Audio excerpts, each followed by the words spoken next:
Thank you for coming out. My name is Dr. Olufemi Shinobi, also known as Dr. O, and I'm here with my co-founder and also physical therapist, Dr. Luke. We are the physical therapists of Remarkable Recovery and Rehab. What we do is we help people just like you improve the way you live through physical therapy, rehabilitation, and active recovery services.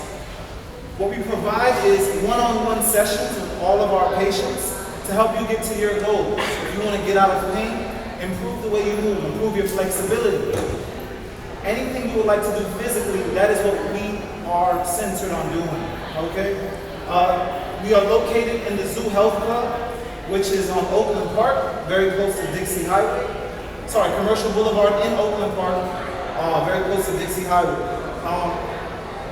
If you need any further questions about what we do and how we do, we will be staying after to answer a lot of your questions specific to your injuries that you may be dealing with today. All right, anything to add, Luke? And for anybody who are people in the back, feel free to come a little closer. Trust me, we're all safe, you know?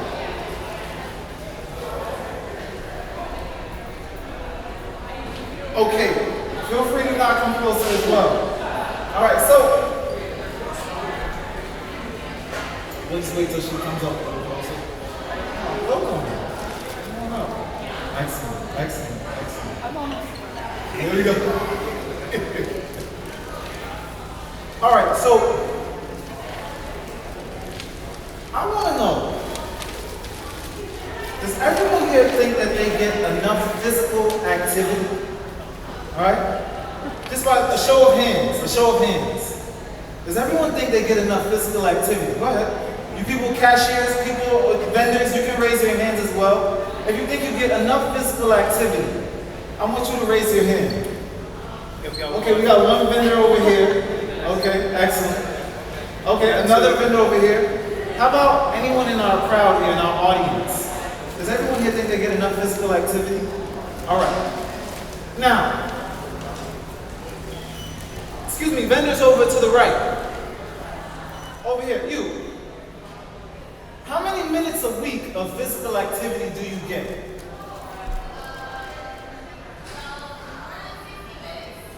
So more than 60 minutes a week, times 5.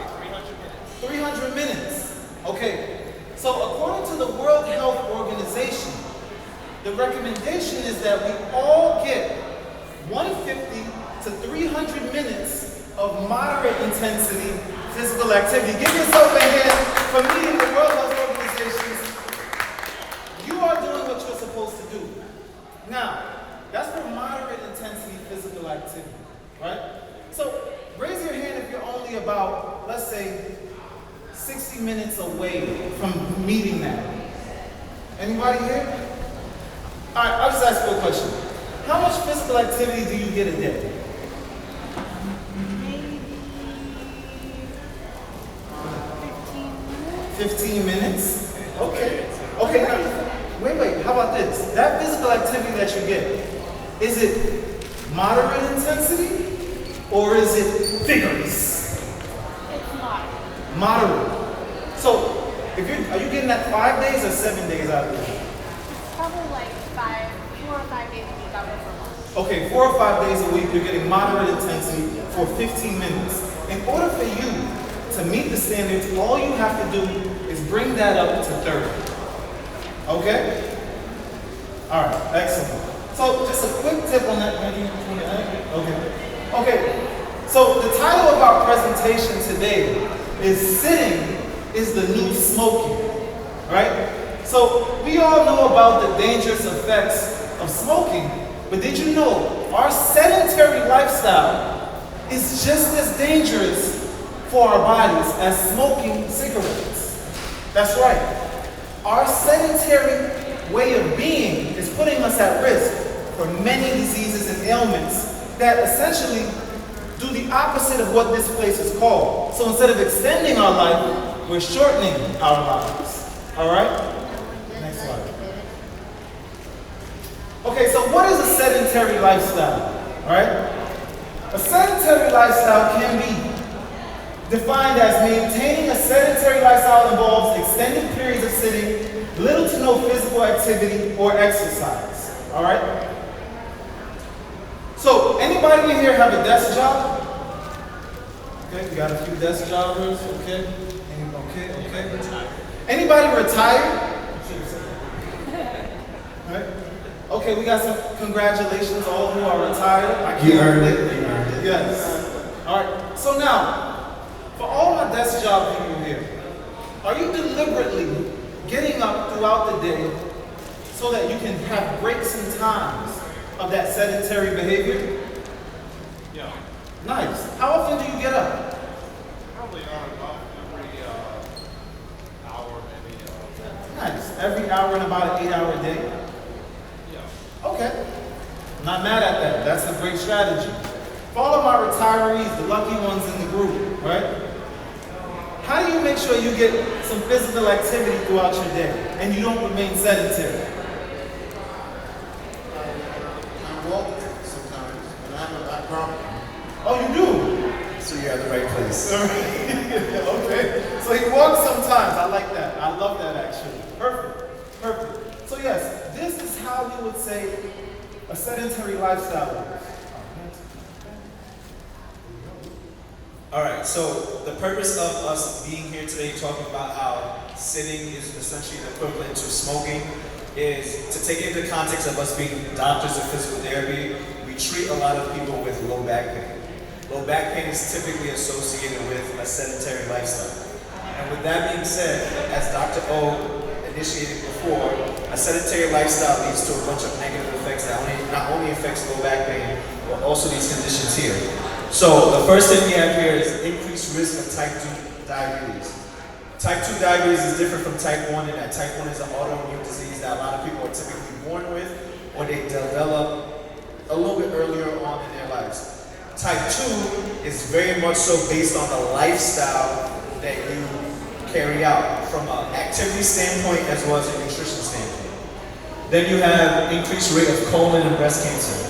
So for breast cancer, that obviously affects women more often, and then colon cancer a little bit more men. And then you have increased rate of heart attacks. These are all conditions that are the opposite of extending your life, which is the whole purpose of us being here in this space. We hope that by the time that you guys leave here, you guys are taking away some tips that are going to help you extend your life and your physical activity. In addition, having a sedentary lifestyle also leads to decreased bone density. For women, you might be familiar with the term osteoporosis, which has to do with low bone density. So believe it or not, one of the ways to combat osteoporosis is by being physically active and doing a lot of what we call weight-bearing activities, which as a heads up, we will be doing some today. Oh, yes. Furthermore, you can imagine, in addition to decreased bone mass, you also have decreased muscle mass.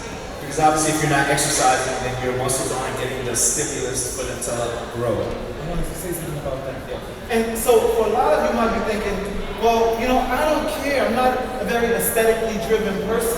I don't care that I don't have all these muscles and this. I'm not a bodybuilder. Remember that muscle is very protective, right? It protects us from falls. Right? Now, if we fall and we have no padding, i.e. the muscles, we're more likely to have a fracture. And as we get older, falling down becomes more serious than we think it is. Right? Fracture the wrong bone, and you can end up in the hospital for weeks. Right? Additionally, having muscle mass increases what we call your basal metabolic rate. Right? With that being said, that means that you burn more calories while resting, which is very important for blood sugar, right? You just have your motor runs higher. We all talk about metabolism. Oh, I have a low metabolism. Well, increase your muscle mass and your metabolic rate goes up, right? And this, understand, these are very serious things and things that will help you to live a better quality of life and live longer, right? So furthermore, the last two things we're going to discuss is increased rate of depression and increased risk of low back pain. Once again, low back pain is what we're focusing on today. For those of you well, let me ask you a question. Anybody here in the audience who has had low back pain or currently experiences low back pain. That's just about everybody in this audience. So low back pain is a very common condition, and for those of you guys that are either currently very physically active or have been physically active before, you can imagine having low back pain or any type of injury when you can't physically do the activities that you want to do. It can lead to a state of depression. You often say, feel good, think good, look good, but if you can't move to do the things that you want to do, that will have an effect on your mental capacity. So keep that in mind because we're really trying to bring things up from a full holistic standpoint. I'd like to add one caveat, especially on the increased rate of depression, right? So a lot of people don't know this, but we're kind of lucky because we live in South Florida and a lot of us have backyards. There's like open space for some of us where we can actually get out and move, and the weather as well, right? The cold doesn't make us want to stay in. But during the pandemic, I have many family members in the Northeast, places where they couldn't move. Why? Because they were very serious lockdowns, right? And not only that, the weather, it also made them not want to go outside. Many people reported increased depression. A large part of that was the inability to go out and move your body, right? I want you guys to think about kids, probably from the age of 0 to 10 years old. These people, they want to move more than anything else, right? And if you notice, they usually have a bit more joy, right? That's why we say childlike joy, right? But I believe that if we move more often, maybe we can exhibit some of that childlike joy, right? Maybe it's not being a child, it's a propensity to move, all right? But just a thought. All right, so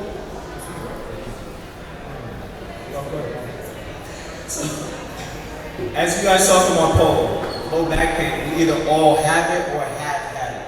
So, as you can see here, it is the #1 leading cause of disability worldwide. Not just in South Florida, not just in the US. Worldwide, low back pain is the most common form of disability. Because those of us in the US, we have a lot of sedentary jobs.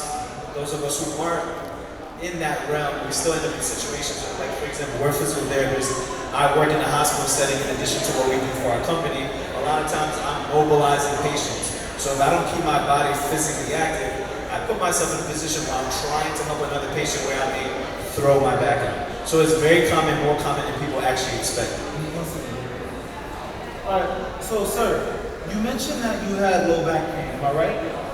So I just want to get an idea, right? Why do you think you currently have low back pain right now?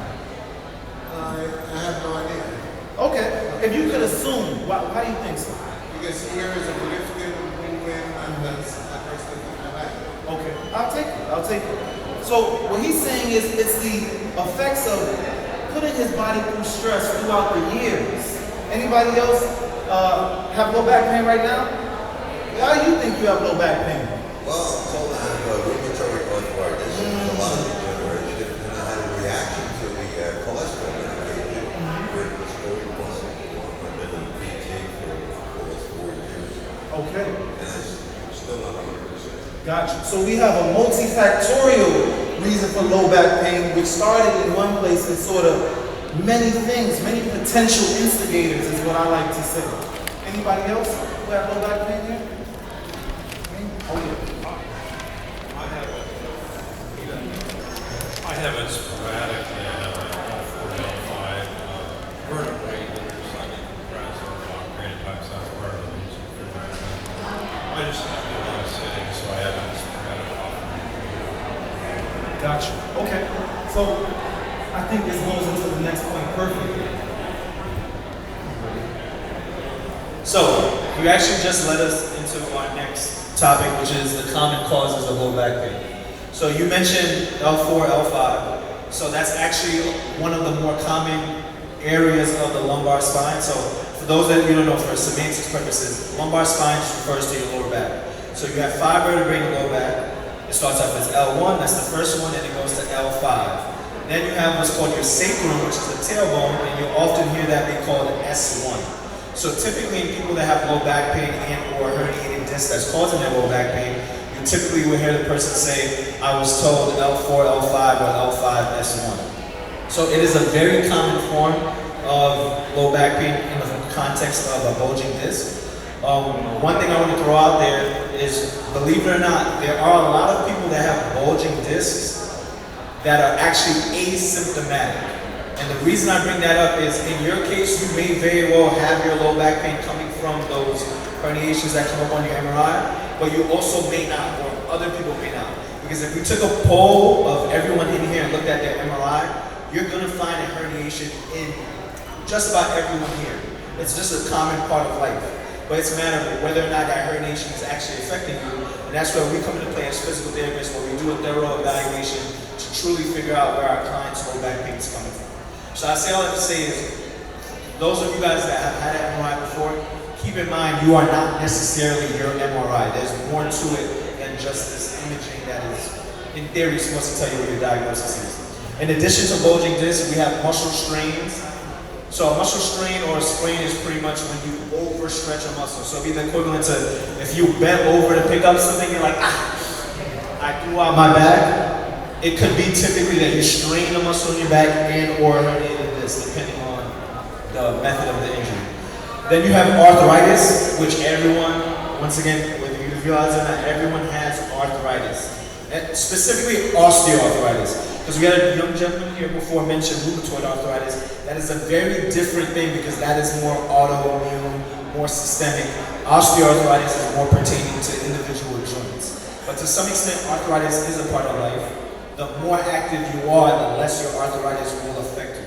Because you'll often hear the term wear and tear. We all have some form of wear and tear, for lack of a better word, just by being humans and that physically move. In addition to that, you have bone fractures. To Dr. O's point earlier, the older you get, the higher risk you are for falling, the higher risk of a bone fracture. Specifically, if we're talking about women, a lot of women as they get older with osteoporosis and falls, they end up having hip fractures. That's what I see a lot of in the hospital setting over at Holy Cross. When we have a, let's say, 89-year-old woman status post-fall, it's typically a fracture in the hip. So the more you maintain an active lifestyle, not sitting and getting in and out of your chair, the more you do that, the less chance you have of having this kind of situation. And then we also have what we call myofascial sensitivity. I'm going to let Dr. O branch a little bit on that because there's a lot more science behind it to us. So, myofascial sensitivity. It sounds ridiculous, right? Like myofascia. Anybody here cook a raw piece of chicken before, right?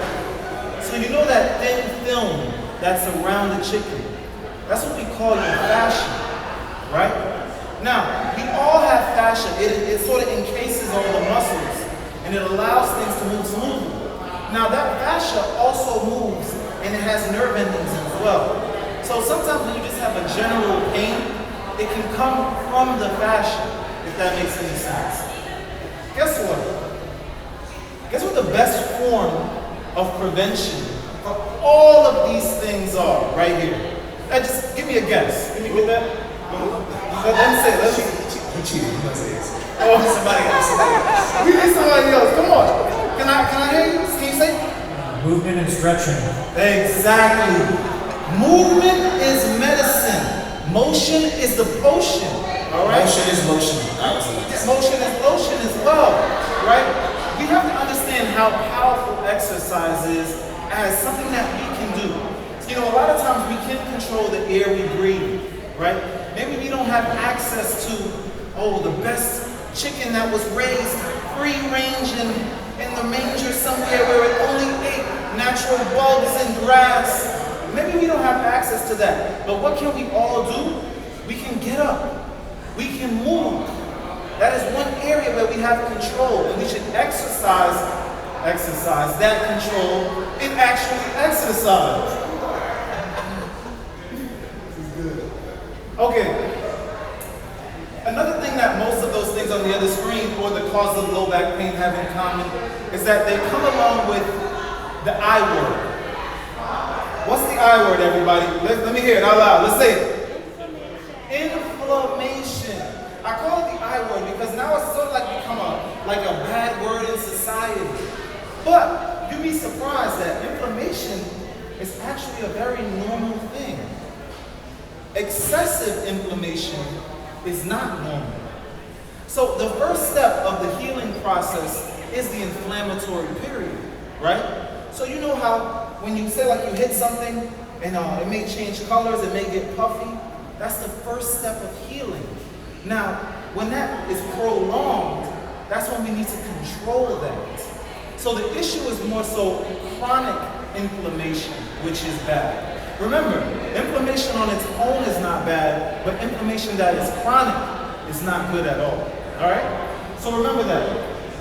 Now, inflammation can stop you from moving many reasons, right? It comes along with swelling, right? So sometimes when patients have acute back injuries or any injuries, it comes along with swelling that makes a joint lock up. Now, from a prehistoric human standpoint, it makes sense. Initial injury, let's not move. But if this is weeks and weeks and weeks and you're still swollen and you can't move, then your inflammation is chronic and it's no good. All right? Now, how do we stop inflammation? Let's go. Or chronic inflammation. Anybody? I need to hear it. Let me get this. All right, man. How do we stop chronic inflammation? Good diet.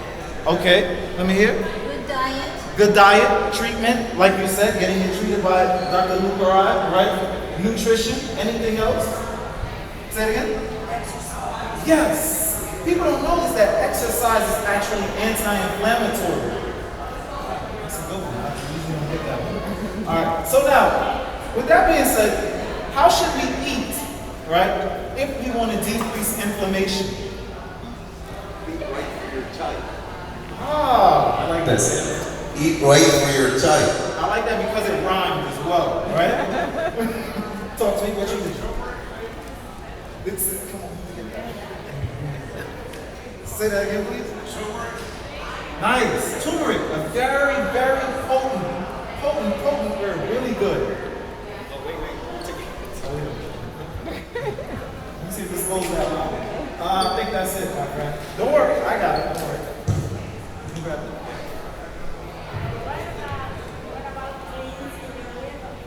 Cleansing your liver. I like that answer too. You got another one? How do we fight inflammation? How do we use to fight inflammation? I know you got some. Go ahead. No. I like that. Have you actually followed it? Let me hear it. We're always in here. I don't want to take any nice.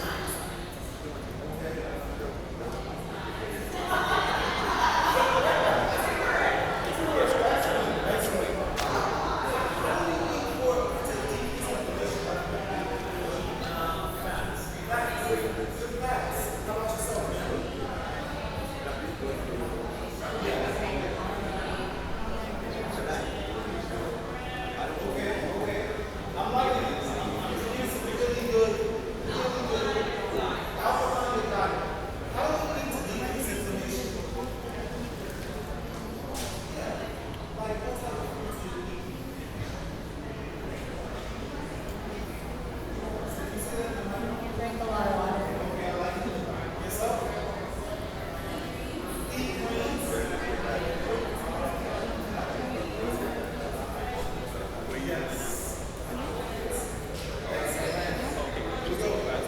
All right, so I like, say it again. Massage, oh yeah, that, we do that. That's what we call treating it. But I wanted to also talk about how we eat, right? Celery. Excellent. So, Luke, next slide. Pardon me? Oh, so there we go. So a lot of what people were saying, right? So of course we supplement for these things, right? But a lot of those things, the enzymes, all those antioxidants, they're found right here in a whole foods diet. I'm talking about a diet that is rich in fruits, vegetables, and quality meats if you choose to do so, right? This is how you want to eat to prevent not only low back pain, to treat inflammation, but any sort of pain, right? My wife, she likes to say you should eat the rainbow, right? Not Skittles, but a colorful diet, right? If you see, we have different things like turmeric and ginger are up here. We have all types of fruits and vegetables, right? This is how we want to eat, right? And of course, we want to supplement. it time to get all right, now, so everybody, it wouldn't be right for us as physical therapists to not have everyone try a nice seated workout. For all of you who are retired or who have desk jobs, we're going to do a bit of working out right now, okay? Don't worry, this is going to be very easy, but it's going to be fighting that low back pain that all of us get, all right? So, first things first, we're going to attempt some chair squats. It says 20 up there, but do as much as you can. Who's going to participate? Let's go, everybody. All right, 3, 2, 1, begin. Chair squats, let's go, up and down. Nice, good, 1, let's go. Count them out, you guys are doing great. Feel free to go at your own pace. That's right. So if you can touch your chair, great. If you're having any low back pain, knee pain, anything like that that's stopping you from doing so, please feel free to modify. Yes. I love this. The whole point of this is just to get you to move, because some of you, this might be the most movement you get all day. All right, I see some beautiful chair squats here. Look at these people moving. This is what I'm talking about. Look, doesn't matter what air breathe, doesn't matter anything. You guys are doing what you can right now. I love it.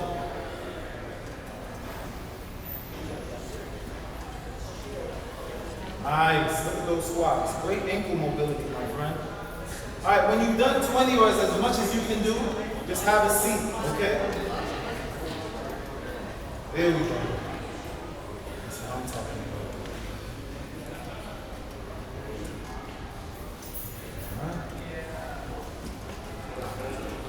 Shake them, shake it out, right? Shake it out. All right, once you guys are done shaking out, so we got the hardest exercise out of the way. We just need to get you guys blood heart rate going and all that. So the rest of the exercises are actually seated. So for anyone that didn't get up before because squats were bothering you, you can stay in your chair because the rest of these are pretty friendly to your body. So what we're gonna do right now, you can do 5, 10, 15, 20. We're gonna start off arms all the way out to the side. And as you do this is called a chest squeeze. So we're not just moving our arms freely. We literally want you to squeeze through your pec muscles as if you're using a machine. And then bring it together. And then come right back up. No, bring them together and press against the other hand. You see how you can really feel the chest muscle when you press? And then come out. So you're producing that contraction when you press them together, right? That's what you need when it comes to exercise. If you don't feel the muscle, we're not doing anything. Now, lock the elbows if you can. Squeeze for 2 seconds and then you can let it out. These are all things you can do in your chair. You can do this on your breaks at work. You can do this during commercial breaks if you're watching TV. It's all about doing what you can throughout the day. All right? All right. So we're going to assume most of you did 20, at least half of 20. So the next exercise we're going to do is crisscrossing the arms. So once again, even though the number says 40, you can modify accordingly. You're going to start arms all the way out to the side, and as you bring them in, this time instead of squeezing them in the middle, they're just going to come across your body. Exactly. Then you come back to the original position and then switch arms. Whatever arm was on top before is going to go onto the bottom. Exactly. You're just going to continuously alternate. So some of you are probably feeling the muscles in your back stretching when you try to hug yourself, right? The upper back muscles. Exactly. That's exactly what you want. This looks good. I see a lot of movement here. I like it. I see some happy smiles. Remember everyone, movement is medicine.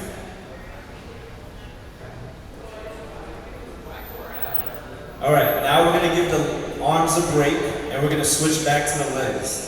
So the exercise we're going to do is on the top left bottom. It's called leg extensions. So in this particular exercise, you should feel your quadricep muscle, which is on the front side of the thigh working.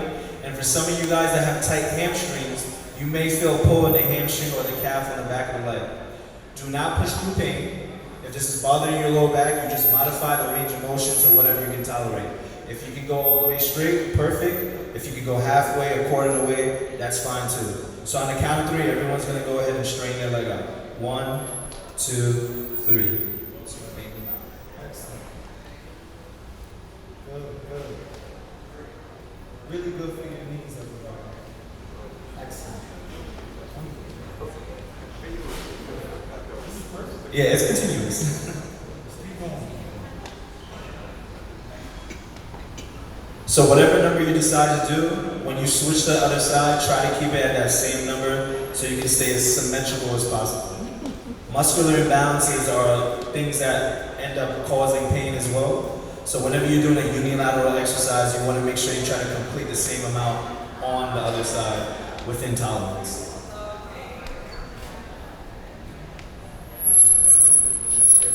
Okay, so now, the next exercise is the chair body weight, right? So now, everyone may not be able to actually lift their body weight, but what's more important is that you actually attempt to do it. Just the attempt is going to get the muscles to activate, right? So if you can come, try not to come too far, make sure you're safe, right? You're just going to lift your body off of the chair utilizing your elbow. You're going to feel your triceps, right? Exactly. It's okay. Oh, no worries. There we go. Excellent, just like that. And for those of you that may have any wrist or elbow pain, you can just modify, or back pain for that matter, just modify, as Dr. O mentioned, just the attempt at doing the exercise is good enough, even if you don't complete the full range of motion. You do what your body tells you feels best. Correct, it's almost like a tricep. If you're using, yeah, so the elbow extensor back here, that's what's working. In your case, because you're pretty tall, a higher chair would work better for you so you get more lift. You're good. The attempt is all that matters. Alright. How does everybody feel after that short bout of movement right there? Feels good, right? You know, Dr. Luke, he had a very good quote. He said, exercise is one of the most underutilized antidepressants. Right? Let's think about our society. We deal with so much mental health issues. But one thing that is proven, and I'm talking about real proof, not just our gospel that we like to speak about. Exercise is a potent antidepressant. So whenever you're feeling down and you want to give yourself a nice jolt of happiness, get up and start moving. All right? And we just proved it here ourselves. I know you feel a little better after those squats, pushing those hands together. It's just, this is how life works. All right, now we're getting into the stuff we all love life extension for, right? This is the reason we come to life extension and we invest in our health, right? So now, supplements. These are the supplements that us at Remarkable Recovery and Rehab recommend for helping to treat with low back pain. So not only movement, getting physical therapy, you know, there's supplementation that can help us as well. The first one on the list is the one we all love. Many of you said it. Turmeric, however you guys like to say it, right? We all know the active ingredient, curcumin, is a potent anti-inflammatory and antioxidant, right? Like we stated below, many of the mechanisms of injury for low back pain have an inflammatory process alongside them. So we can decrease our pain utilizing turmeric, right? For anyone in here, who in the audience actually supplements with turmeric? Okay, excellent, excellent. Anybody cook with turmeric as well? Excellent. Well, man, I want to ask you, because I'm big for, I love supplementation, but I also like cooking too, right? How do you like to add turmeric into your diet when you cook?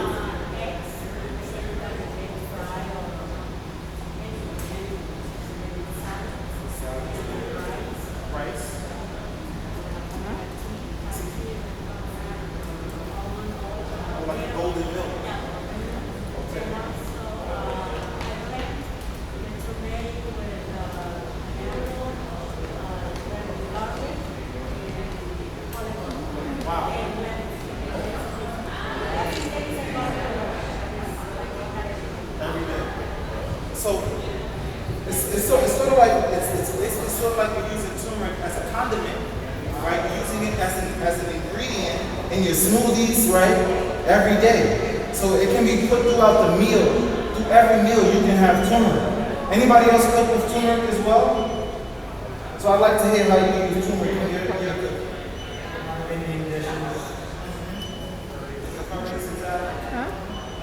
What did you say? So he puts a lot of Indian dishes, and curry is a major ingredient. curry contains turmeric. Yeah. Anybody else?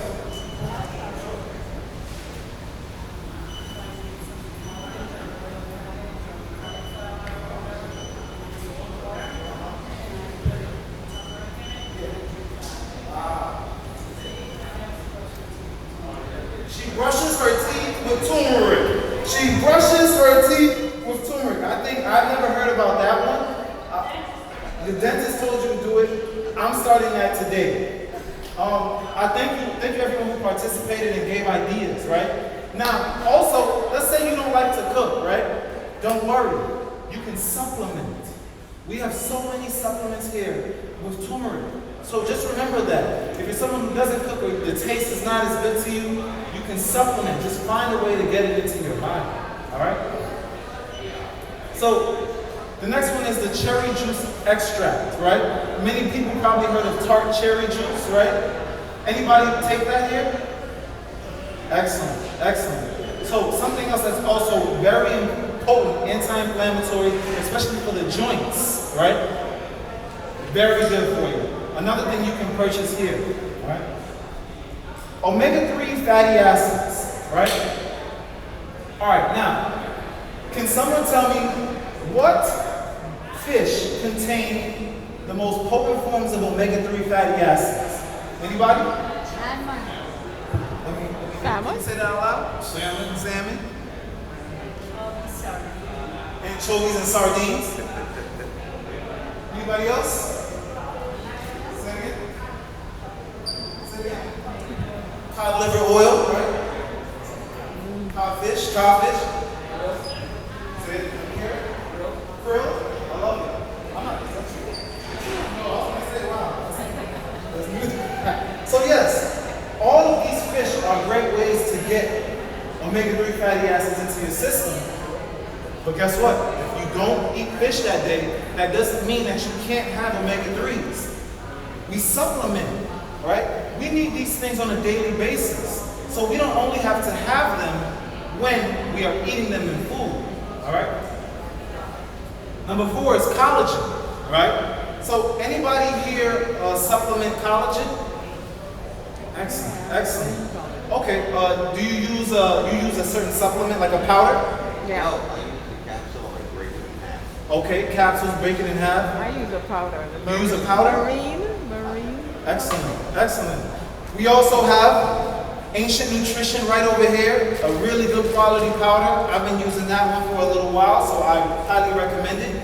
Anybody here make bone broth? Anybody here make stewed chicken or any types of stews, right? Well, you know, a lot of the gelatin that is formed when you make like a stew of some sort is actually collagen as well. What happened? Did someone talk to me? Grandma's chicken soup, right? That's what it is. Right? That's bone broth. So no, I get it, right? Okay, so collagen, don't worry. If you guys are like me, when I eat chicken, like I eat the collagen off the top, right? But you know, people say that's because I'm Nigerian. I don't know, but hey, but you don't have to be as extreme with me as far as getting your collagen, and you can use a supplement like many of you already do, right? Lastly, chondroitin and glucosamine. Anybody take that? Yeah. Anyone with cartilage issues, you should be taking that. All right? It's actually well proven and shown to help with the joint issues, right? These are literally the building blocks of cartilage. All right? Now, before I leave this section on supplementation, I want to allow anybody of our vendors here to quickly say how their actual product that they represent helps with low back pain. Would you like to? I'll start over here.